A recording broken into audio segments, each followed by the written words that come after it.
Un humain pleure tandis qu'un monstre profite de son corps comme nourriture. Des monstres divers surruent vers les humains restants afin de déguster leur chair.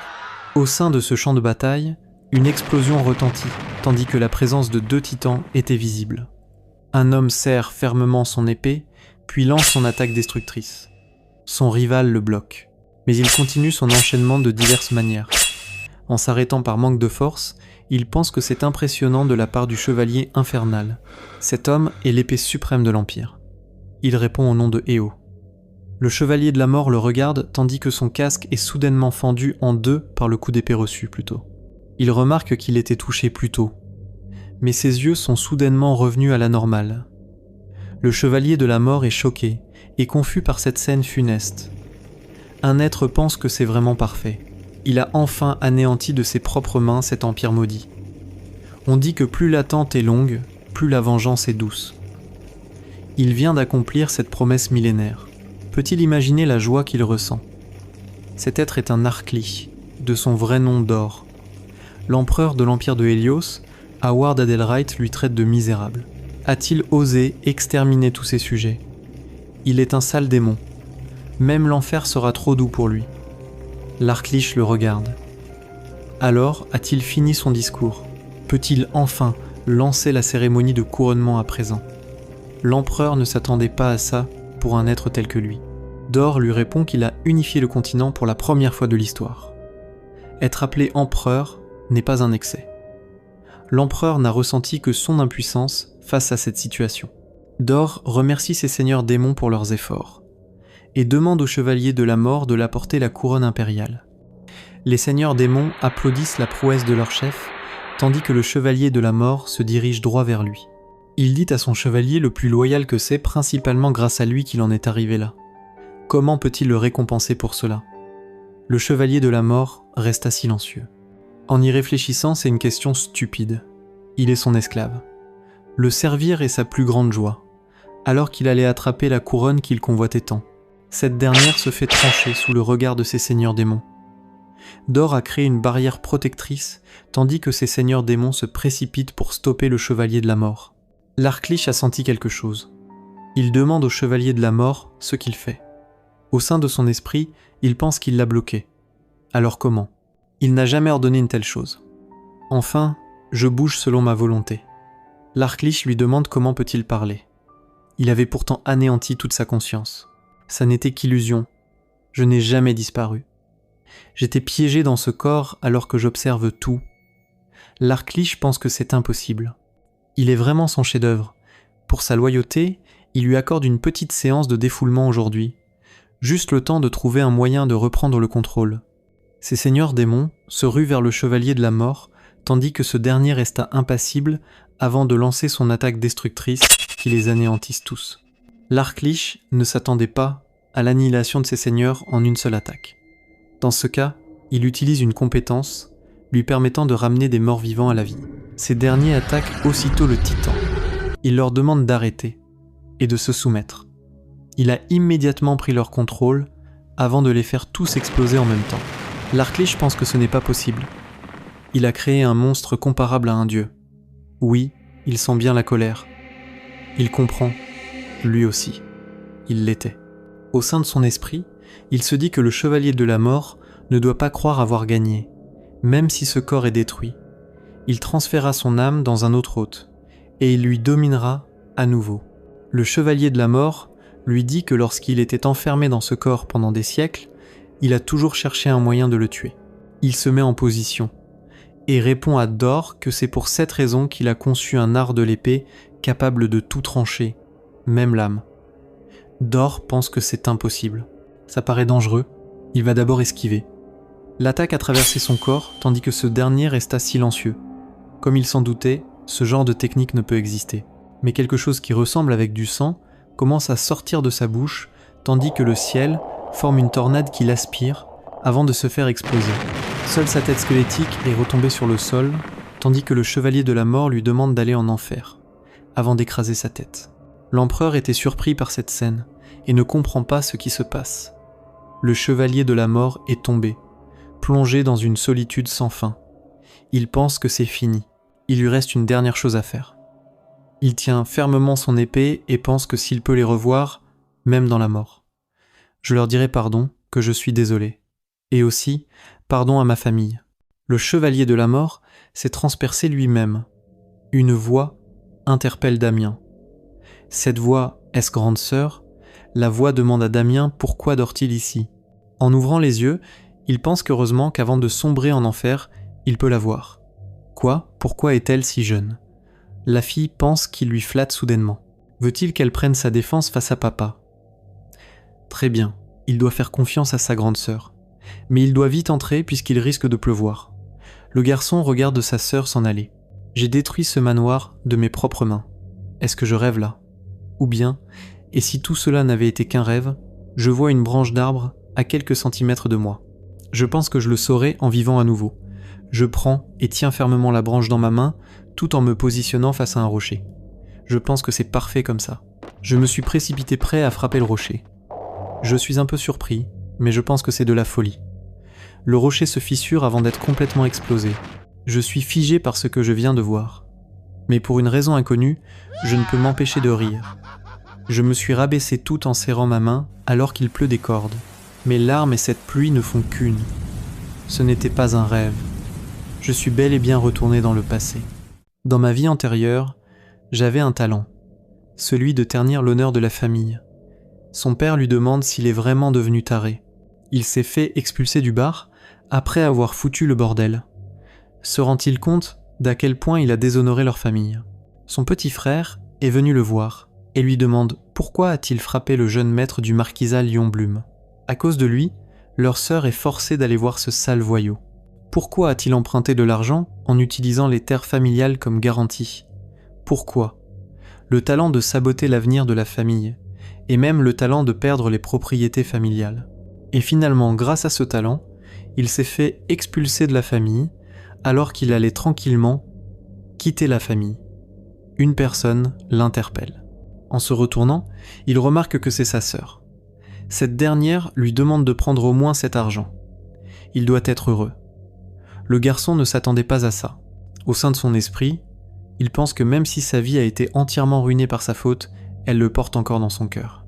Il tient sa main tremblante vers la somme d'argent, puis il l'attrape aussitôt avant de fuir la maison ainsi que sa sœur. C'est le jour où il est parti de chez lui comme s'il fuyait sa famille. Il a, pour la première fois de sa vie, appris ce qu'étaient la honte et la culpabilité. Au présent, le garçon se demande comment est-il revenu dans le passé. Il a effectivement pensé qu'il devait s'excuser auprès de sa famille.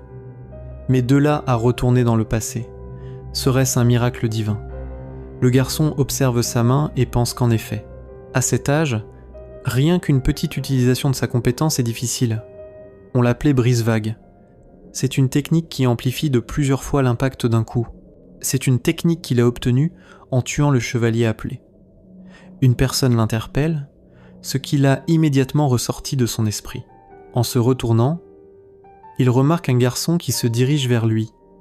Le personnage principal réfléchit un instant. On dirait un serviteur de la famille. C'était quoi déjà son nom ? Est-ce Victor ? Oui. Jeune maître. Que faites-vous encore ici ? Mademoiselle Louise vous a demandé d'entrer. Que faites-vous encore sur le perron ? La colère du chef de famille a atteint son paroxysme. Le personnage principal lui demande s'il a fait quelque chose de mal. Le serviteur lui répond par la négation. Serait-il en train de lui dire qu'il a tout oublié ? Le garçon resta silencieux, tandis que dans le vicomté, Axène. Son père lui traite d'espèce d'enfoiré. Damien regarde son père, tandis que ce dernier s'apprête à le trancher. Mais à sa grande surprise, son père a tranché dans le vide avant de lui lancer un regard menaçant. Sa femme et sa fille essaient de le calmer et de l'arrêter, tandis que ce dernier lui crie qu'il a vraiment fini par péter un câble. Il a causé une émeute à la taverne, et il s'en est fait virer. Se rend-il compte d'à quel point il a déshonoré leur famille ? Regardez bien, tout le monde. Il en a plus que marre. Le garçon pense qu'alors, il a régressé à ce moment-là. Son père dit que, aujourd'hui, il va lui briser le crâne en deux. Sa femme lui répond qu'il ne peut pas. A-t-il vraiment l'intention de tuer Damien ? La fille demande à son père de garder son sang-froid. Au sein de l'esprit du garçon, il se demande depuis combien de temps ne l'avait-il pas engueulé de la sorte. Le chef de famille répond au nom de Paul Osborne. À ses côtés se tiennent sa femme Merilda Axen et sa fille Louise Axen. Au sein de l'esprit du garçon, il pense que tout ça l'a énormément manqué. Le garçon pleure tandis qu'une personne se demande s'il pleure vraiment. C'est comme ça. Il a poussé le bouchon trop loin. Une personne interpelle Damien, tandis que son père pense que c'est très bien. Ils vont voir quel genre d'excuse il va trouver cette fois-ci, tout en rengainant son épée. S'il a quelque chose à dire, c'est le bon moment. Le garçon lui répond qu'il n'a aucune excuse. Eh bien, voilà. Évidemment qu'il n'en a pas. Comment peut-il ? Attends quoi ? N'en a-t-il pas ? Impossible. Lui qui se trouve toujours des excuses bidons et totalement pathétiques. Le garçon lui répond qu'il le savait déjà, mais l'entendre directement lui brise le cœur par sa faute. L'honneur de leur famille a été souillé à de multiples reprises. C'est de sa faute. Il n'a absolument aucune excuse. Le père pense que ce n'est que de la parlotte. Et il pense qu'il va laisser passer ça. Le garçon s'incline respectueusement et répond à son père qu'il va s'en occuper. Son père est surpris par cette attitude soudaine. Il se retourne et dit à son père qu'il va s'occuper lui-même de résoudre le problème qu'il a causé. Après ça, il reviendra et acceptera humblement sa punition. Les trois restèrent silencieux un instant, tandis que le père pense que ce jour-là, on dirait qu'il a été battu si violemment que ça aurait atteint son cerveau. Dans la ville commerciale de Landwalk, Victor informe au jeune maître qu'ils sont arrivés. Il interpelle le jeune maître et lui demande s'il va vraiment y aller. On dit que cet endroit abrite les gens de la pègre. Il a peur qu'il puisse lui arriver quelque chose une fois à l'intérieur. Le jeune maître lui répond qu'il peut partir s'il a si peur que ça. Victor lui répond que c'est impossible. Comment pourrait-il s'enfuir en le laissant seul au lieu de ça ? Que dirait-il de fuir ensemble ? Le jeune maître lui demande de ne pas s'inquiéter. Il va juste aller s'excuser en bonne et due forme auprès du propriétaire et revenir. Que pourrait-il lui arriver ?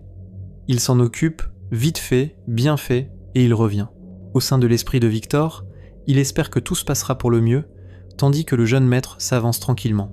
Il ne sait pas comment il a pu revenir dans le temps, mais si Dieu l'a donné une autre chance, il ne leur fera plus jamais de mal. Il corrigera les erreurs de son passé l'une après l'autre. Deux hommes qui montent la garde remarquent le garçon. L'un d'eux demande au jeune maître la raison de sa venue, tout en prenant un air hostile. Son ami pense qu'on l'a pourtant déjà averti de ne plus jamais se montrer par ici. Au sein de l'esprit du garçon, il pense que ces types lui ont l'air familiers. Il ne s'en souvenait plus puisque ça fait longtemps. Le jeune maître leur répond qu'il est venu s'excuser auprès du propriétaire pour ce qu'il a fait la dernière fois. Ils restèrent silencieux, tandis qu'un d'entre eux continue l'épluchement de sa pomme. Des excuses. Bien, il va avertir le boss. Il ne doit pas bouger. Regarde-le, il est là, à agir comme un noble. Mais bon, c'est que c'est inattendu. On disait de lui que c'était le fils bon à rien d'une famille minable. Mais il est peut-être encore plus con que ce qu'il pensait. Oh, mais par contre, la fille de la famille est une véritable beauté. Ah ouais, vraiment. Comme quoi, même dans une famille de merde, quelqu'un d'utile peut apparaître. Il commence par toucher le visage du jeune maître, et le jeune maître noble. Comment ça se fait que tu veuilles t'excuser ? S'il le présente à sa jolie sœurette, il acceptera ses excuses tout en rigolant. Son ami lui demande d'arrêter ça. Il va finir par le faire chialer. Ah, c'est vraiment trop compliqué. Le garçon attrape sa dague avec facilité, tandis que ce dernier pense que cet enfoiré a perdu la raison. Je pensais vraiment pouvoir le faire, vous savez. Je veux dire, simplement m'excuser et repartir. Mais je crois que je me suis trop surestimé. L'homme lui demande quel genre de connerie est-ce, sans remarquer que son poignet a soudainement été tranché. Par ce mouvement rapide, l'homme retourne ses yeux et remarque qu'il s'est fait couper le poignet avant de tomber dans l'agonie. Puisque vous m'avez cherché, je vais vous montrer quel genre d'enfoiré le fils aîné du baron peut bien être. Victor, qui observait clandestinement la situation, pensait que le jeune maître lui a pourtant dit qu'il arrangerait la situation. On dirait qu'il y a une bagarre là-bas. On va voir. Un homme interpelle le garçon. Il va se faire prendre un mauvais coup pour rien. Mieux vaut partir. Le bandit lui traite d'espèce de sale merde. Sait-il au moins à qui il s'en prend ? Le garçon s'en fiche. Alors, pourquoi ne pas finir ce qu'il a commencé ? Le bandit lui demande de bien l'écouter. Même si c'est évident, Dans cette ville, personne n'a jamais osé toucher au serpent noir et s'en est sorti vivant. Le garçon réfléchit un peu, maintenant il se souvient. Le serpent noir est un gang en pleine expansion dans Landwalk à l'époque, et ce bar faisait partie des lieux sous leur protection. Et quand j'ai protesté contre leurs arnaques absurdes, ils m'ont frappé et humilié devant tout le monde, maintenant que j'y pense. C'est plutôt moi qui devrais recevoir des excuses. Le bandit ne comprend pas ce bordel. Pourquoi ce type sourit comme un demeuré ? Quoi qu'il en soit, il n'est plus un noble à leurs yeux.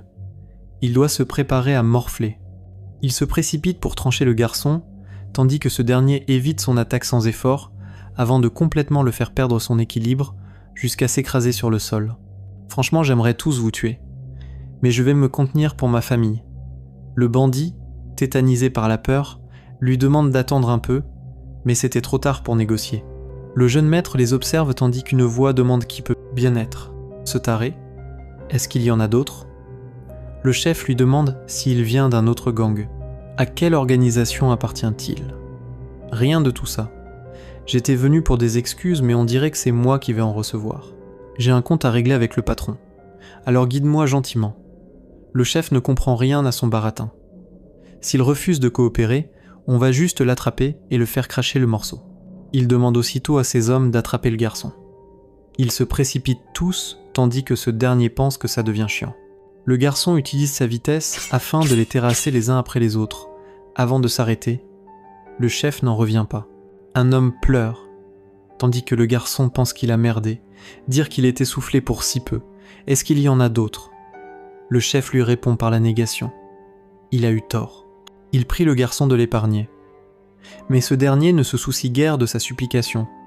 Le chef court pour sauver sa vie, mais la main du garçon l'attrape aussitôt tandis que son sang y est visible.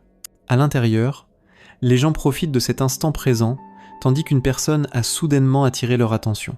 L'homme dit qu'il n'a pas dosé sa force, alors qu'une main qui tient fermement un couteau à quelques centimètres de son cou le trancha soudainement. Tu vois, t'aurais dû m'écouter quand j'étais encore calme.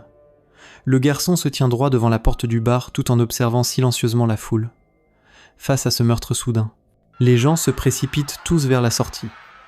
Bon, les gêneurs ne sont plus un problème. Un homme demande c'est quoi ce raffut, où sont les types qui montaient la garde. Cet homme est le patron du bar. Son nom est Andersen Homme. Ah, c'est vous le patron alors. Ceux qui étaient dehors, je les ai calmés gentiment. Quoi, il a même tabassé les membres du Serpent Noir. Qui est-il pour venir foutre le bordel dans son établissement ? Le garçon lui répond qu'il est Damien Haxen. Haxen, veut-il dire le vicomte Haxen. Le garçon lui répond que c'est exact. Et il n'est pas venu foutre le bordel, mais recevoir ses excuses. Qu'est-ce qu'il raconte ? Le garçon lui répond que son bar surfacture à mort, et quand il a osé protester. Ces hommes l'ont tabassé et jeté dehors comme un moins que rien. Depuis, il a la réputation d'un ivrogne agressif. À cause de ça, sa famille et lui ont tout perdu. Perdu, veut-il dire sa réputation. Mais il est peut-être vieux, il ne comprend pas si bien les choses. À ce qu'il sache, le vicomte Haxen n'avait déjà plus aucune réputation, n'est-ce pas ? Le garçon resta silencieux, tandis qu'il lui traite de pauvre petit noble. Croyait-il qu'il allait dire « Oh, pardon, milord ». Il doit arrêter de jouer à l'aristocrate et payer le prix de son intrusion. C'est donc ça. Je comptais te pardonner si tu t'excusais correctement. Mais si tu préfères en arriver là, il n'a pas d'autre choix. Le garçon bondit vers lui, prêt à lui faire payer le prix de ses propres paroles. La présence d'une personne se matérialise avant de stopper l'attaque du garçon. Le garçon a remarqué l'aura qui enveloppe l'épée, tandis qu'il s'est fait repousser. Le propriétaire du bar interpelle Sir Ted, impressionné par son arrivée parfaite. Le garçon pense que c'est surprenant. Il n'a pas la tête d'un gars qu'on engage dans ce genre de trou. Ce dernier resta silencieux, tandis que le garçon lui demande pourquoi un chevalier se trouve-t-il ici. Les chevaliers suivent la voie du martial toute leur vie. Leur grade dépend de leur niveau d'entraînement. Il y a stagiaires, apprentis chevaliers et chevaliers officiels. Parmi eux, seuls les chevaliers officiels manient l'aura librement. Ils peuvent trancher une montagne d'un seul coup ou découper un mur de pierre comme une feuille. Ce sont des êtres hors du commun. Le propriétaire du bar rigole face à cette situation. Sir Ted, ici présent, est exactement un apprenti chevalier précieux du boss du Serpent Noir. En fait, il est déjà un homme mort. Le garçon lui répond que c'était donc bien un apprenti chevalier. Il sentait faiblement son aura. Pourtant, il est encore apprenti. Au sein de l'esprit de l'apprenti chevalier, il se demande comment ce type a pu sentir une aura non matérialisée. Le garçon réfléchit un instant. Il comprend pourquoi un mec comme lui bosse ici. Il est sans talent et sûrement viré avant de devenir chevalier officiel. Le propriétaire du bar demande à Sir Ted combien doit-il payer pour s'occuper de ce gars. L'apprenti chevalier, rongé par la colère, lui répond qu'on réglera ça après. Il se précipite vers le garçon et répond qu'il va commencer par lui arracher la bouche. Le garçon observe son épée et évite l'attaque au dernier moment. L'homme lui lance un regard meurtrier avant de continuer son enchaînement. Le garçon esquive ses attaques les unes après les autres. Il remarque qu'il est plutôt doué pour un apprenti. Ses mouvements sont larges, mais la lame reste stable. L'apprenti chevalier s'élance vers le garçon, tandis que ce dernier esquive son attaque. Il pense que ça devient dur. Ce corps a ses limites. Il doit muscler ça en rentrant. L'apprenti chevalier lui traite d'espèce de rat. Voyons s'il peut esquiver ça aussi.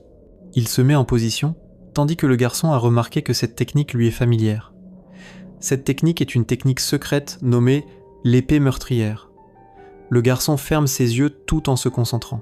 Alors lui aussi, il va y répondre dignement. Dans sa vie antérieure, l'apprenti chevalier lui a demandé qui peut bien être, d'or pour lui donner des ordres. Et puis, si l'humanité crève, il n'y aura plus rien de fun. Il était le maître du sabre tueur, et s'était spécialisé dans la tuerie de masse. Son nom est Salman Ghul. Il demande au chevalier de la mort de la fermer et de dégager s'il ne veut pas crever. Face à ces menaces, ce dernier resta sans broncher. Il a du mal à piger, hein. Bon, il va devoir le tuer aussi. Vu qu'il cherche la mort, il lui offre sa technique secrète en guise d'adieu. Il le voit très clair. Le corps humain est fait en majorité d'eau. Quand il comprend ça, même avec un sabre de bois, il peut découper un homme comme de l'eau. Il utilise sa technique secrète nommée l'épée de la terreur, et trancha le chevalier de la mort avant de s'arrêter. Il aurait dû partir quand il lui en a laissé l'occasion. Mais un détail attire son attention. En se retournant, il remarque que le chevalier de la mort se met à régénérer avec une vitesse inimaginable. Il est sûr qu'il s'est fait trancher en deux, et pourtant il bouge encore. Est-ce qu'il est un mort-vivant ? Salman a remarqué qu'il s'est fait localiser rapidement, mais avant même de réaliser la situation, il s'est fait trancher en deux par le titan. Il lui demande comment a-t-il réussi à contrer sa technique secrète avant de sombrer en enfer. Au présent, il répond que c'est impossible, alors qu'il vient de perdre contre le garçon. Au sein de l'esprit de ce dernier, il pense que c'est toujours comme ça. Tous ceux qui l'ont affronté sont morts incrédules. Depuis qu'il est devenu le chevalier de la mort, son pouvoir est bien plus grand. Et cette capacité, c'est qu'il absorbe toutes les techniques et niveaux de ses ennemis. Le propriétaire du bar est terrifié par ce qu'il vient de voir. Il s'incline et répond au garçon qu'il est désolé d'avoir sali l'honneur du vicomte Axen. Il ne sait pas si ce montant suffira à apaiser un peu la colère de Lord Damien. Au sein de l'esprit du garçon, il pense qu'il était venu pour des excuses. Mais on va pas dire non à un petit billet. Il répond au propriétaire que ce n'est pas grand-chose, mais ça ira. Il se retourne et demande à Victor ce qu'il fait. Il doit rentrer et tout récupérer. Au sein de l'esprit de Victor, il pense qu'il ne le croirait pas s'il ne l'avait pas vu de ses propres yeux. Depuis quand le jeune maître sait manier une telle épée. Le propriétaire du bar, ainsi que ses hommes, demandent au jeune maître de faire attention en entrant. Victor dit au jeune maître que c'est la première fois qu'il voit autant d'or et de bijoux, tandis que le propriétaire resta silencieux. Au sein de son esprit, il pense qu'il récupérera tout, jusqu'au dernier sou. Il va immédiatement contacter le boss du Serpent Noir. Ah, au fait, le garçon lui trancha l'une de ses oreilles tandis que ce dernier est plongé dans une souffrance extrême. Le garçon pense que la réparation est une chose, mais la punition reste nécessaire. Il a utilisé plutôt la technique secrète, nommée l'épée de la terreur qu'il a copiée grâce aux anciennes capacités de sa vie antérieure. Il leur demande d'aller dire au Serpent Noir que s'ils touchent ne serait-ce qu'un cheveu de sa famille, ils le regretteront amèrement. Au sein de l'esprit du propriétaire, il pense que ce foutu enfoiré va le regretter. Le soleil se couche paisiblement, tandis qu'il marche tranquillement. Le garçon sait que ça ne suffit pas pour laver ses fautes passées, mais dans cette nouvelle vie qu'on lui a offerte. Il ne décevra plus jamais sa famille. Il demande à Victor de rentrer tandis que ce dernier acquiesça. Écrivain Ryan Bloom. À l'intérieur, une personne demande à son grand frère s'il connaît cette phrase.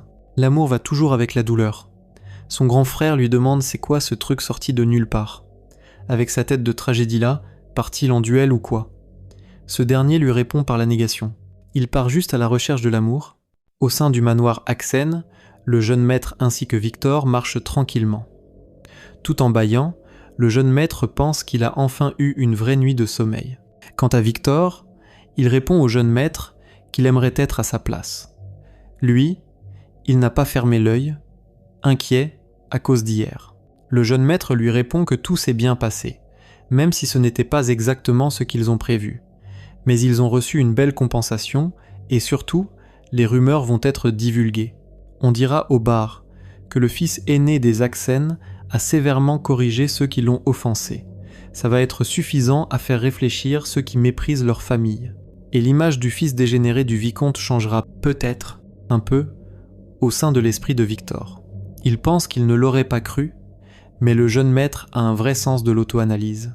Il répond au jeune maître que c'est une bonne chose, mais ce qui l'inquiète, c'est le serpent noir.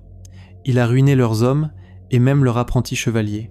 Le jeune maître le rassure, même téméraires, ils n'oseront pas défier un noble, et s'ils le font, il s'en occupera lui-même. Victor répond au jeune maître qu'il comprend. Il est vrai que son escrime n'a rien d'ordinaire. D'ailleurs, quand a-t-il appris un tel art? Le jeune maître se retourne et répond à Victor qu'à propos de ça, il a juste entraîné discrètement. Une voix interpelle Damien avec colère. Ce dernier se retourne et remarque que c'est son père. Le patriarche se précipite furieusement vers le garçon tout en le traitant de petit con. Il a été introuvable toute la journée. Où était-il? Il attrape le garçon par l'épaule et lui demande s'il a encore fait une connerie. Sa femme l'interpelle, mais le garçon lui répond de ne pas se paniquer. Comme il l'a dit, il a réglé le problème qu'il a causé. Il interpelle Victor et demande à ce dernier de leur montrer. Face à cette quantité d'or, ils ne pouvaient s'empêcher de cacher leurs enthousiastes, tandis que Victor leur présente l'acte de propriété. Le jeune maître leur informe qu'il est retourné au bar d'où il avait été chassé et a réglé l'affaire. C'était juste une erreur de calcul. Le patron l'a donné en signe d'excuse. Le patriarche lui demande s'il peut vraiment le croire. Le jeune maître lui répond par l'affirmative. La femme, toujours enthousiaste, interpelle son chéri. Elle croit qu'il dit vrai. Sinon, d'où viendrait autant d'or? Le jeune maître leur demande de demander à Victor s'il ne le croit pas. Le jeune maître se retourne et fait un clin d'œil à Victor. Ce dernier répond aussitôt par l'affirmative. Le jeune maître leur demande s'ils sont maintenant convaincus. Son père le regarde tandis que sa mère croit qu'il dit vrai, au sein de cette ambiance chaleureuse. Victor pense que le jeune maître sait mentir sans jamais broncher. Quelque temps plus tard, alors que le garçon s'entraîne, il s'accroche à un arbre et pense qu'il est essoufflé alors qu'il a à peine couru. Il a encore tant à faire, mais dans ce corps, il ne peut rien accomplir. Heureusement qu'il a mis la main là-dessus.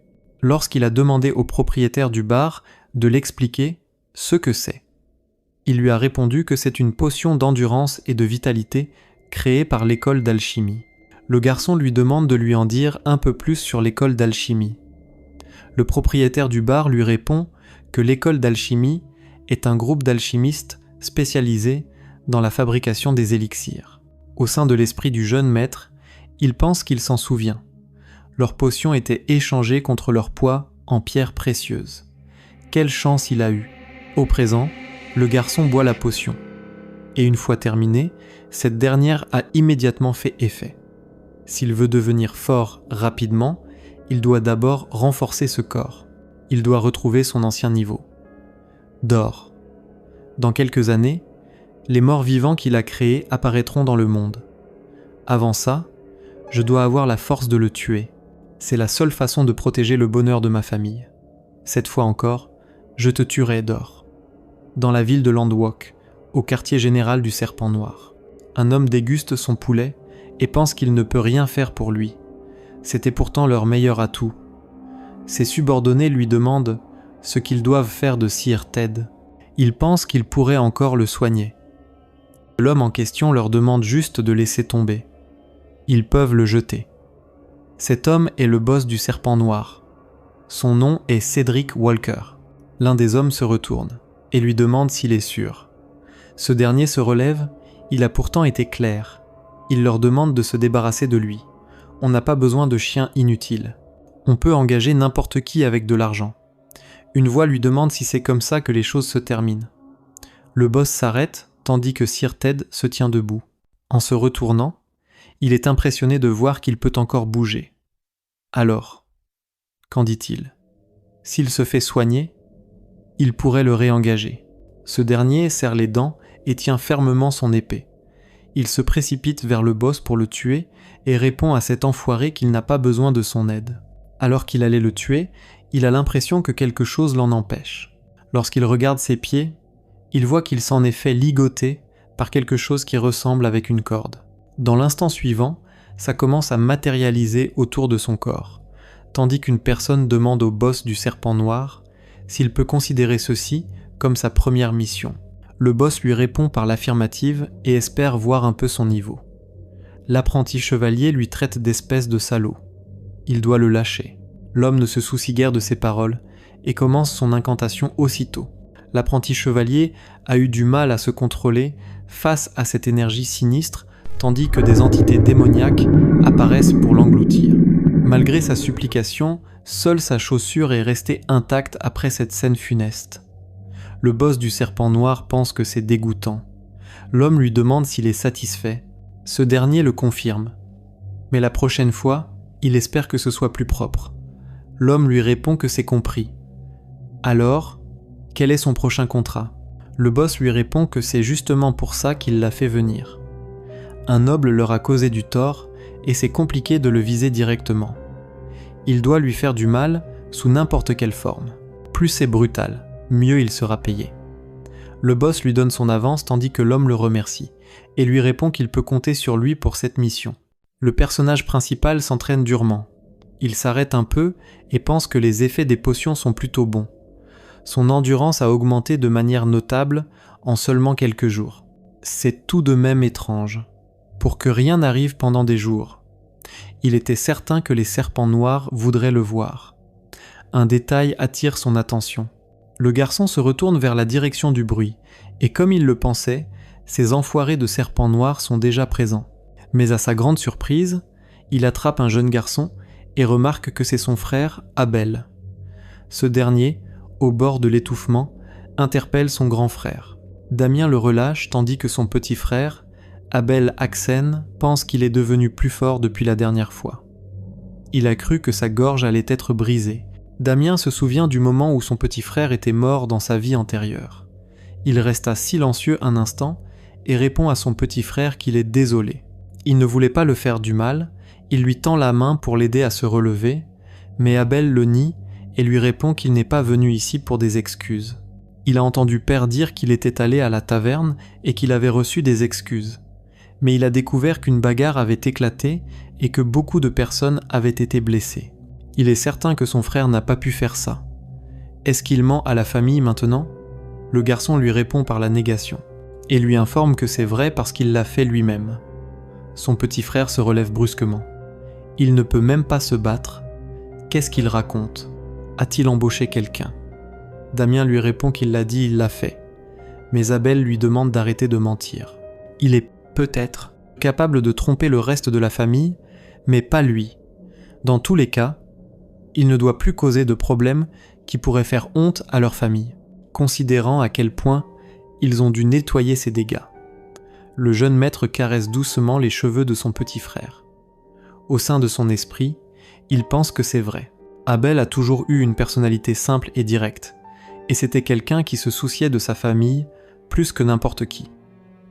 Damien lui demande de ne pas s'inquiéter, il n'y aura pas plus de problèmes. Une voix interpelle le jeune maître. Victor se précipite vers eux et lui informe que quelque chose de terrible est arrivé. Il se précipite aussitôt dans la chambre des invités.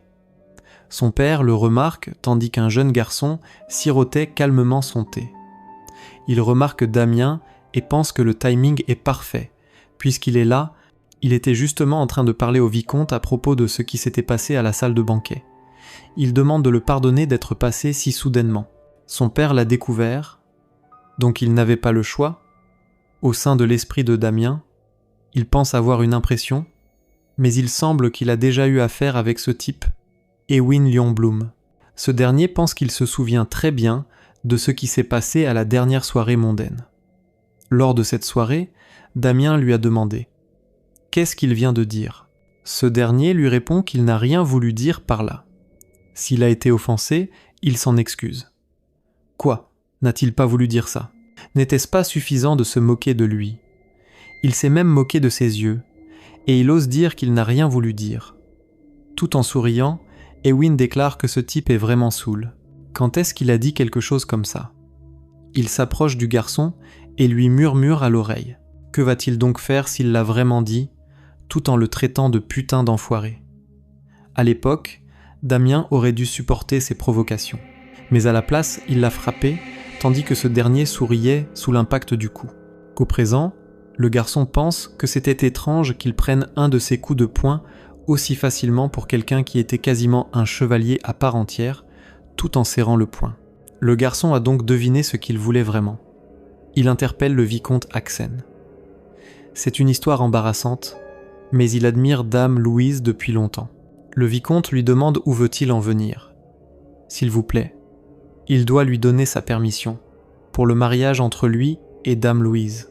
Tout le monde dans la pièce est resté bouche bée face à cette déclaration soudaine.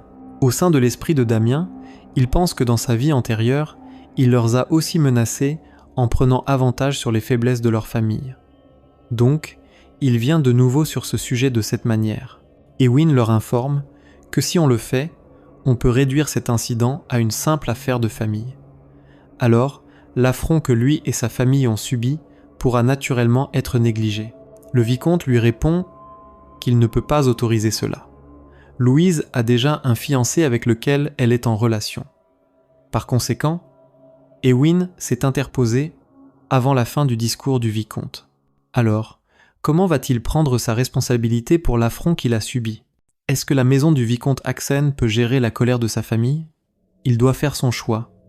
S'il veut payer le prix pour l'avoir insulté, ou s'il le choisit. Au sein de l'esprit du vicomte, il pense que la famille Lyon-Bloom est une des plus influentes maisons nobles dans le royaume d'Apple.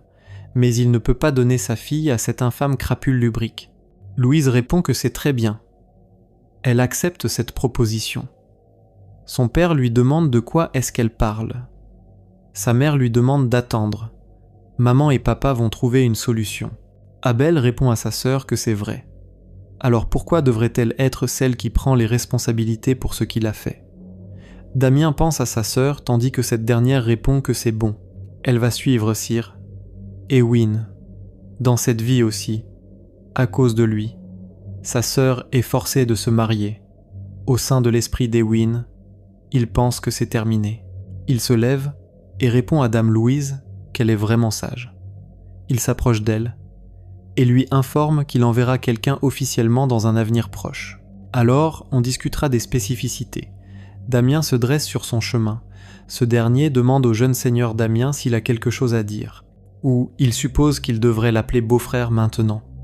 Au sein de l'esprit de Damien, il pense que ce bâtard détestable veut ruiner la vie de sa sœur.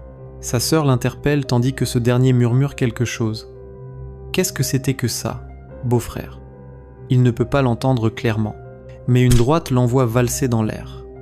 À ce moment-là, j'ai dû le supporter, pour le bien de ma sœur et de ma famille. Mais, là, j'ai dit non, enfoiré. Dans sa vie antérieure, lorsqu'il a appris que sa sœur était de retour après un long moment, il s'est précipité afin de la voir. À son arrivée, il interpelle sa sœur, mais une scène terrifiante l'a choqué. Sa sœur s'est fait maltraiter, tyrannisée par Ewin. Ce dernier lui crie qu'elle s'est tellement plaint qu'il lui amène chez lui, et c'est comme ça qu'elle le remercie. Elle vient d'une putain de famille de merde, et elle ose dire qu'elle veut divorcer, sa chère Louise. Il va s'assurer de l'entraîner pour qu'elle ne pense jamais à refaire une telle chose. Il enfile son gant et serre son poing avant de la tabasser violemment. Tout ça s'est passé sous les yeux de Damien. Il pense que c'est de sa faute, à cause de lui. Louise a été amenée à cet enfoiré d'Ewin Ljungblom. Ce sale bâtard de merde. Il ne lui pardonnera jamais. Au présent, Damien lui répond qu'il a dit non. Tout le monde est choqué par son action soudaine, tandis que 2 gardes se précipitent dans la chambre pour savoir ce qui se passe. Ils remarquent que leur jeune maître est à terre. Ils doutent que Damien ait frappé leur jeune maître. Damien se retourne et remarque les chevaliers d'escorte d'Ewin. Ce dernier se relève et lui demande comment ose-t-il, pas une, mais 2 fois, qu'il a frappé son beau visage. Il dégaine son épée sous le regard choqué du vicomte et de sa femme. Alors comme ça on a des envies suicidaires, beau-frère. Ces chevaliers d'escorte se sont interposés. Ils demandent au jeune maître de se calmer.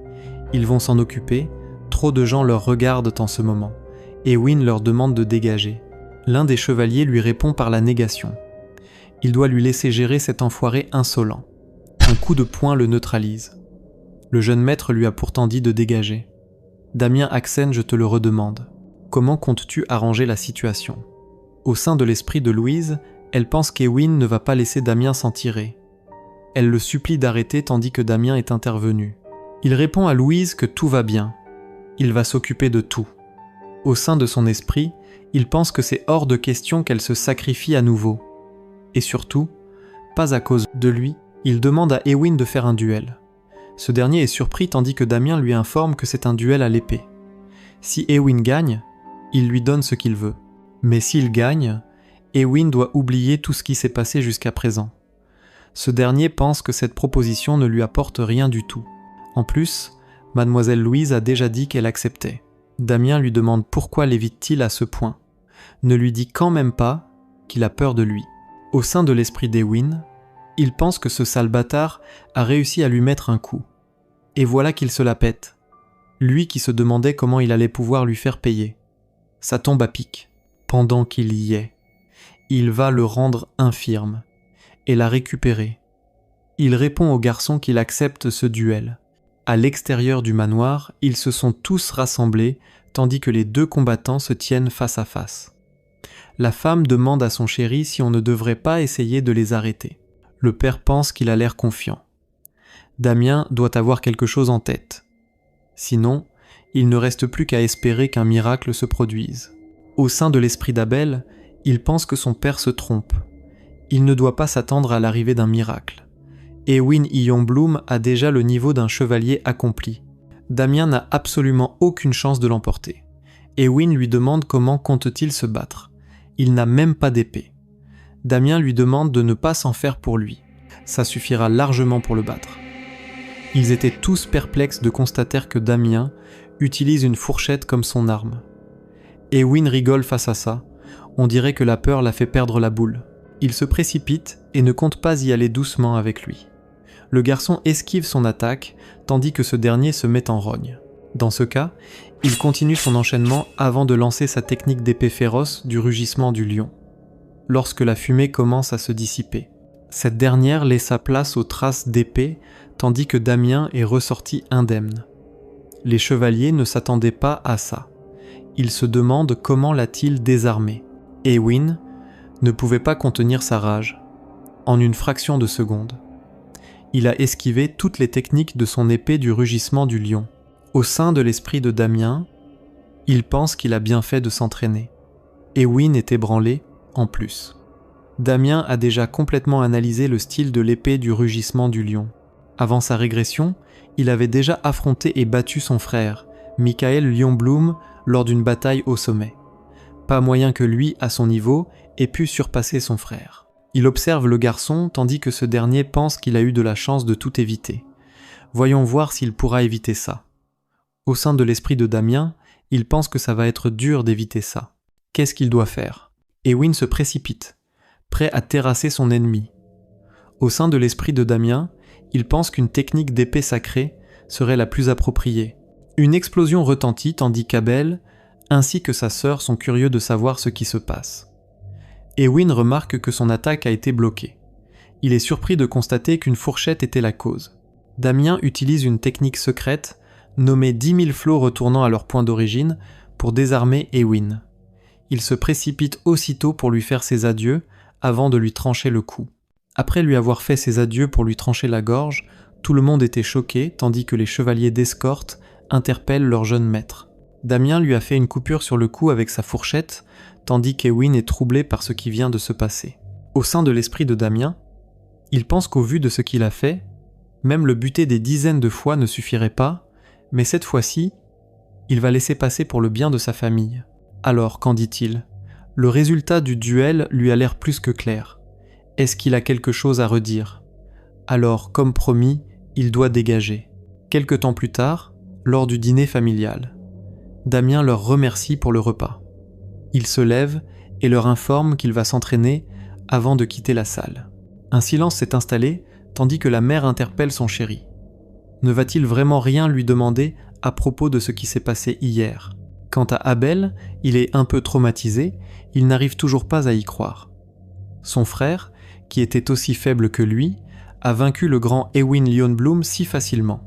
C'est comme s'il était devenu une autre personne du jour au lendemain. La femme chuchote à son mari qu'Abel a aussi l'air choqué. Qu'a-t-il bien pu lui arriver ? Le père leur répond que « ça suffit. Pour le moment, on va prétendre ne rien avoir remarqué. Le moment venu, il leur dira tout lui-même. » Sa femme l'interpelle, mais au sein de son esprit, il pense qu'honnêtement, il crève d'envie de savoir. Mais pour une raison qu'il ignore, il sent qu'il ferait mieux de ne pas s'en mêler. C'est son fils, mais il lui fait peur. Damien met un sac de sable de 10 kg. Il pense que c'est bon maintenant. Il est temps d'y aller. Une personne l'interpelle. Ce dernier remarque que c'est sa sœur. Cette dernière remercie Dieu, puisqu'il n'est pas encore parti. La fille, d'un air gêné, voulait lui parler à propos d'hier. Le garçon la regarde et pense qu'il devrait s'excuser pour ce qui s'est passé. Il s'incline et répond à sa sœur qu'il est désolé. Il a agi de manière irréfléchie et l'a mis dans une situation difficile. Il aurait dû s'excuser bien plus tôt. Il fera en sorte que ça ne se reproduise plus. La fille lui répond qu'elle n'est pas venue pour ça, tout en touchant l'épaule de son frère pour le relever. Elle voulait le remercier. En fait, elle avait très peur. Même si elle a dit qu'elle suivrait Ewin, au fond d'elle, elle ne voulait pas le faire. Au sein de l'esprit de Damien, il pense que Louise a raison. C'était prévisible. La fille pense que lui, Damien, il s'est battu pour lui.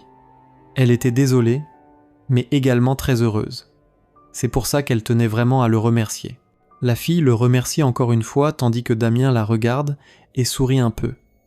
Il répond à sa sœur que c'est plutôt lui qui devrait la remercier pour tout ce qu'elle a fait. Il la remercie, puis se retourne. Il pense que ce n'est rien. Bon, il faut qu'il y aille. La fille l'interpelle, elle lui demande de prendre ça avec lui. Le garçon se retourne et lui demande si ce n'est pas le seul et unique bien précieux de père. La fille lui répond que son père lui a dit de le la donner. Il a dit qu'il pouvait s'en servir pour l'entraînement. Le garçon lui demande si c'est pour lui. La fille lui répond que père est peut-être mauvais pour s'exprimer, mais pas une seconde ne passe sans qu'il l'aime, et ne s'inquiète pour lui. C'est pour ça qu'il lui a dit de le passer ceci. Dire qu'un foutu baron trouve le moyen de combattre avec une fourchette faute d'avoir une épée sous le coude. Damien pense qu'elle l'imite vraiment bien. Le garçon dégaine l'épée et remercie son père au fond de son cœur. Le père éternue soudainement et se demande pourquoi ce frisson tout d'un coup. Lorsque le soir est arrivé, une énergie maléfique commence à s'approcher du manoir tandis que 2 gardes surveillent l'entrée. Un garde pense que son ami va se disloquer la mâchoire à ce rythme. L'énergie s'approche d'eux, tandis qu'un garde la remarque au dernier moment. Mais c'était trop tard. La porte principale du manoir se fait ouvrir, tandis que l'énergie commence à se fusionner avant de laisser place avec une silhouette humaine. Cette dernière commence à pénétrer dans tout le manoir, tandis que les membres de la famille dorment tranquillement. La silhouette s'approche d'une chambre et a immédiatement ouvert la porte. À l'intérieur, Louise dort tranquillement tandis que l'homme s'approche de lui. L'homme tout excité pense que cette beauté doit venir dans ses bras. Il est venu à la demande du serpent noir, mais c'est une trouvaille inespérée. « Hé, toi !» L'homme est figé un peu, tandis qu'une personne lui demande ce qu'il fout. Après avoir demandé à l'homme ce qu'il fout. Ce dernier était figé par son apparition soudaine. Le garçon a ressenti une étrange énergie, alors il est venu vérifier. et on dirait qu'un type bizarre est vraiment là. L'homme resta silencieux. Au sein de son esprit, il pense qu'il est pourtant sûr d'avoir endormi tout le monde par magie. Pourquoi ce gars n'est-il pas affecté ? Et il ne l'a même pas senti s'approcher. Il se retourne avant de lancer son attaque surprise. Le garçon esquive, tandis que l'homme lui demande qui est-il. Le garçon lui répond que c'est plutôt lui qui devrait poser la question. C'est sa maison après tout. L'homme lui demande s'il serait par hasard Damien Axen. Le garçon lui répond que c'est exact. Alors il est temps qu'il l'explique qui il est et ce qu'il essayait de faire à sa sœur à l'instant. Veut-il bien parler ? Des gens qui se réveillent demandent ce qui se passe. Ils pensent que ça vient de la chambre de mademoiselle Louise. Au sein de l'esprit de l'homme, ils pensent que les domestiques se sont réveillés à cause de l'explosion. Cela sera gênant si trop de gens voient ça, pas le choix. Alors, il utilise sa capacité afin de quitter les lieux. Le garçon lui demande de s'arrêter immédiatement, mais ce dernier ne se soucie guère de ses paroles. Le garçon pense qu'il l'a perdu, mais quelque chose attire son attention. Le garçon a remarqué que cette énergie lui est familière. Au lever du soleil, un homme demande ce qu'ils vont faire. Le cheval de valeur est mort. Qu'est-ce qu'il va dire au baron ? Il va être furieux. Un homme pense que c'est insensé. Il allait parfaitement bien hier encore. Son ami lui répond que c'est clair. Il est tout aussi paumé. L'apparition soudaine de Damien leur ont fait peur. Le garçon avait un mauvais pressentiment, mais une personne interpelle son seigneur tout en bégayant. Le garçon leur répond qu'ils n'ont pas besoin d'être nerveux. Il voulait juste vérifier quelque chose. Il ne leur blâmera pas, mais il a besoin qu'ils s'éloignent un moment. Une fois seul, le garçon posa la paume de sa main sur le cheval. Il a suivi la trace de celui qu'il a raté hier soir et il a trouvé un cheval mort dans l'écurie. Aucun doute. Cette aura troublante, c'est clairement de la magie noire. Ce qui signifie que ce type est un mage noir. On dirait que la famille n'est pas au courant. Pas besoin de les inquiéter inutilement. Le garçon se retourne, prêt à traquer l'énergie démoniaque. Dans un endroit inconnu, une grotte est visible, et à l'intérieur se trouvait le mage noir. Ce stupide chef du serpent noir lui a vraiment tout apporté. Il a juste dit que c'était des ingrédients pour une malédiction. Avec tout ça, il n'aura pas besoin de matos avant un bon moment. Mais bon, il doit vieillir. Faire des boulots miteux comme ça juste pour de l'argent de poche. Il n'a pas le choix avec ces types du culte à ses trousses. Il va devoir rester discret un moment. Une personne fait son entrée dans la grotte et pense que l'endroit est d'une puanteur sans précédent. Voilà pourquoi les vieux ne devraient pas vivre seuls trop longtemps. Ils pourraient peut-être aérer un peu. Non. Lui, l'héritier de la maison Axen. Comment l'a-t-il retrouvé ? Le garçon lui répond qu'il a suivi sa puanteur répugnante. L'homme lui répond qu'il a entendu dire qu'il s'était frotté au serpent noir. Donc il n'est pas juste un gosse pourri gâté. Le garçon lui répond qu'heureusement qu'il est resté sur ses gardes. On ne sait jamais qui peut débarquer. Il doit bosser pour le serpent noir, pas vrai. L'homme lui répond qu'ils lui ont dit de faire un max de mal à sa famille. Le garçon sourit et pense que c'est pathétique. Accepter ce genre de boulot, et maintenant il va mourir. Quoi ? Il est marrant lui. Il ne va pas s'ennuyer à le torturer et le garder comme compagnon de discussion. Le garçon lui répond qu'il est désolé, mais ça risque d'être un peu compliqué.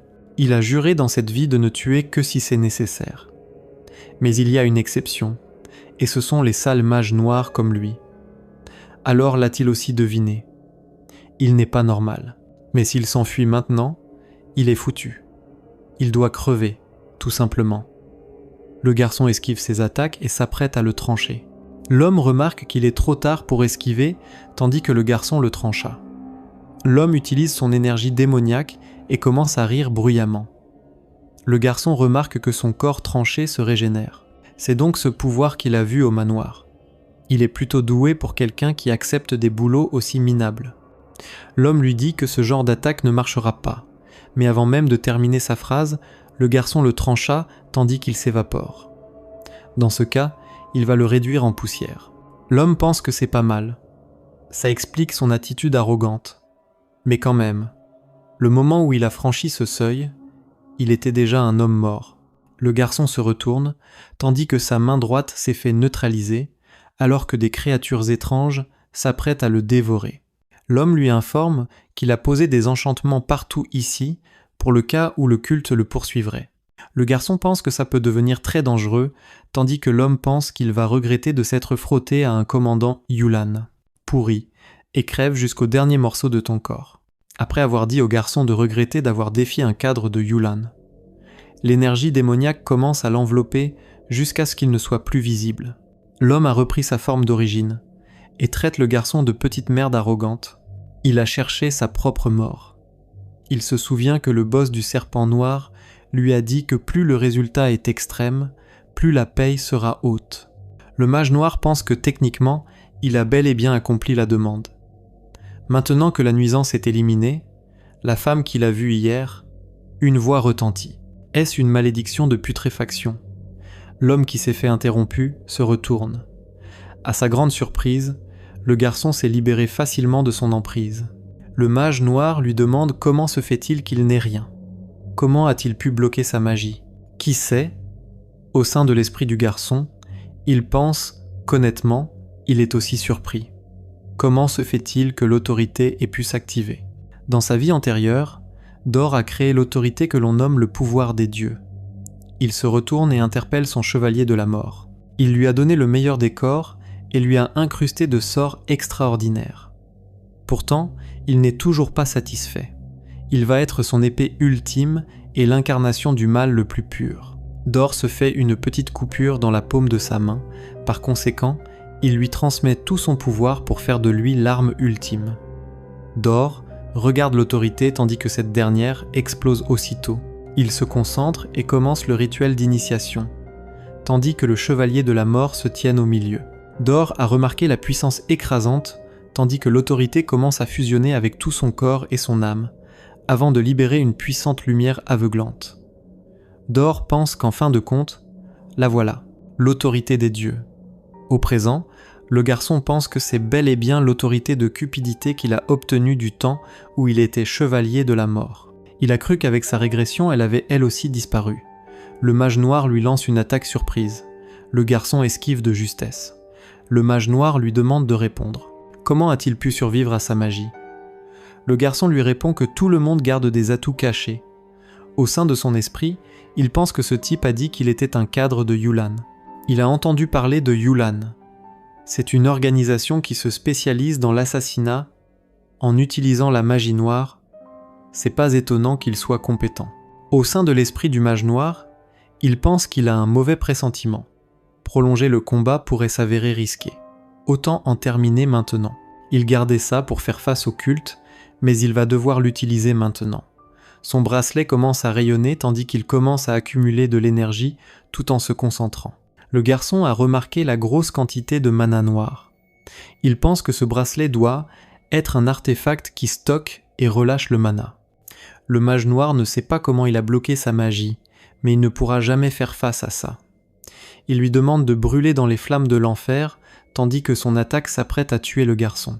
Le mage noir pense que c'est terminé. Le garçon a été confronté aux flammes inextinguibles des enfers, il mourra après une longue agonie. Le jeune maître croit qu'il se trompe lourdement. Le mage noir est choqué. Le jeune maître lui informe que l'autorité de cupidité ne repousse pas les sorts, mais absorbe entièrement le mana noir. Le mage noir lui demande comment peut-il posséder un pouvoir aussi extraordinaire.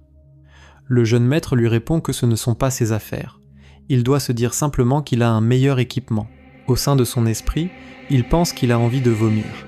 Dire qu'il utilise un pouvoir accordé par celui qu'il déteste le plus au monde. Mais s'il veut s'occuper de la menace qui se trouve en face de lui, il va devoir se servir des techniques de chevalier de la mort. Le mage noir a remarqué la lame d'aura. Seuls ceux ayant atteint le rang de maître épéiste peuvent s'en servir. Comment peut-il l'utiliser ? Il demande au jeune maître d'attendre. Mais ce dernier tient fermement son épée avant de lancer sa technique, nommée lame séparatrice.